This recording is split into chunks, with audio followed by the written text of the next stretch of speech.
Hello, everyone. This is Mystifying Miracles. Welcome back. I'm Kristen, and I do true stories every week, twice a week, and they always have mysterious elements, but also at least one miracle, a lot of times more. If that sounds interesting, listen along and we will get started. Our story today takes place on Thanksgiving Day. It was 1988, and the grandparents' names were Albin and Jane Theriault. And their kids and their grandkids were over that day celebrating the holiday. They were cooking, getting things ready, all those little last-minute things you do on Thanksgiving Day. 9-year-old Kari, one of the grandchildren, asked her grandfather Albin if she could help. She wanted to help with the turkey and the drippings. Now, the drippings were boiling hot at this point, and Grandpa Albin, he kind of was like, but he relented. He saw how much she wanted to help, and that was his little granddaughter. So he just told her, be very careful. It's boiling hot. She, said she would. And they all began helping each other and doing different tasks, and little Kari helping with the turkey. Well, as you can probably know from how this is going to go, she ends up burning herself. The boiling drippings spurt on her face, and obviously, poor Kari immediately begins yelling out in pain. Everybody comes running from wherever they are in the house, parents, other kids, and the grandparents, trying to find out what happened, what's wrong. Well, they immediately see what's wrong, that it had spurted kind of on her chest and a little bit on her face. And poor thing, she had been wearing a nylon dress too. So something about that material, it said, made the heat higher, or at least feel higher. I'm not sure. But it made the burns worse on her chest where it splattered. Now, in addition, it said her chin and half of her mouth were also scalded, as well as her tongue. Poor thing. And so luckily, though, her mother, Christine, was a registered nurse, and she knew right what to do, and she had the supplies to do it.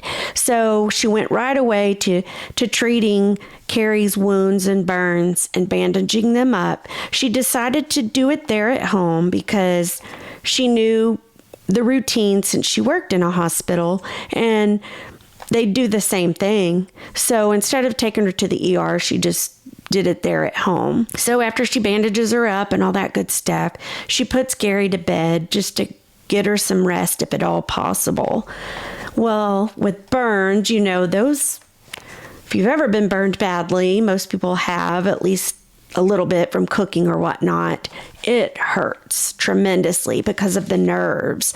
So poor Kari, she's just screaming out in pain all night long and just, can't find any comfort. And it said poor Grandpa Albin, that was his, little granddaughter he was close to, and he felt awful. He was taking it, upon himself, thinking it was his fault because he was the one that said she could help. But, it's just one of those things, those accidents. Well, the Friday and Saturday after Thanksgiving, Kari's pain was worsening. It wasn't getting any better. And even her little lips were stuck together where the burn had happened near her tongue and her mouth.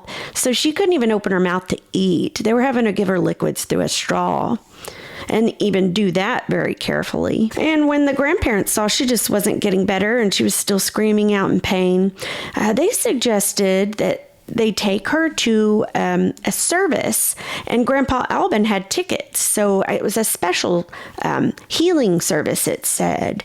And then they said Father Ralph D'Orio's healing service. It was taking place that Sunday in Worcester. Well, Mom Christine, she thought about it and she said, okay, let's do that. That's a good idea. They got there, and these services, they have thousands of people that come to these things. So it was packed to the max. And they wanted initially to get down close to Father D'Orio so that they could get a special prayer for Kari, but it was so crowded. They didn't know how that was going to be possible. So the service was going on, and there was a point where Father Theriault, he left the stage to kind of walk amongst the people. I don't know if he was saying prayers, but he was just, walking down the stage and going down the aisles. Well, they were all up in the balcony. So Grandma Jane grabs Kari's hand, and they go as fast as they can. They go down the stairs. They go outside of the building all the way around to the other side and inside a door. And it just so happened they were trying to get closer to Father Theriault, and they did. That door they went in, he was almost right there. But as soon as they went in, an usher stopped them, and he said, "You can't be right here. You're blocking the aisle." As soon as he said that, guess who's coming up right behind them? Father Theriault. So Grandma Jane was ecstatic. The priest saw, her face, Kari's face, and was like, "Oh my gosh, what happened?" They explained to him, and he got out his anointing holy oil, and he put it on Kari, and he prayed over Kari. And he kind of touched her head and asked for healing. Well, when he did that, Grandma Jane, she thought, she just had a feeling of relief. She knew things were going to be okay. So they go home. The next morning comes, and Kari gets up, and she wants food. She wants breakfast. Now, her mom still sees all the burns and how awful they look, and she's like, "Kari, honey, you can't eat your burns." But she told her mom, "I'm fine. I'm not having any pain, and I'm starving. I want real food." So her mom was kind of like, okay. She fixes her a big breakfast. Kari eats it. And Mom Christine decides, well, she's feeling good and she ate well. I'll go ahead and send her off to school. And so she did. And Kari gets to school, and the teachers and children all day long see her face and are just like, "Oh my gosh, what happened?" So Kari has to explain it each time she's asked over and over all day long. What happened? She got burned by the boiling hot gravy. And, so, it looked pretty bad for them to continually ask her. And, every time they asked her, they looked at her kind of horrified, like, "Oh my gosh, what are you even doing here? That looks awful." Tuesday came, and the wounds actually looked like they were starting to close. So that was great. That was happening fast at a faster pace. So great. That was Tuesday. Here comes Thursday, and Kari gets up, I guess, sees herself in the mirror and begins screaming. Well, obviously, Mom Christine comes running. She starts screaming. And the reason they were both screaming, there was nothing on Kari's face. Healed completely. Not a scar, not a blister, nothing. Looked as if the burns were never even there in the first place. Now that is amazing miracle. Burns don't heal that easily. And if you know anything about burns, when they're in that, I forget the stage, but the blister forms over it to protect the skin underneath that's healing. And so there was never even that stage. Didn't happen. Just gone. So obviously she goes to school, and they all see nothing's there, and they're like, what in the world? So that's kind of an amazing testimony, right there.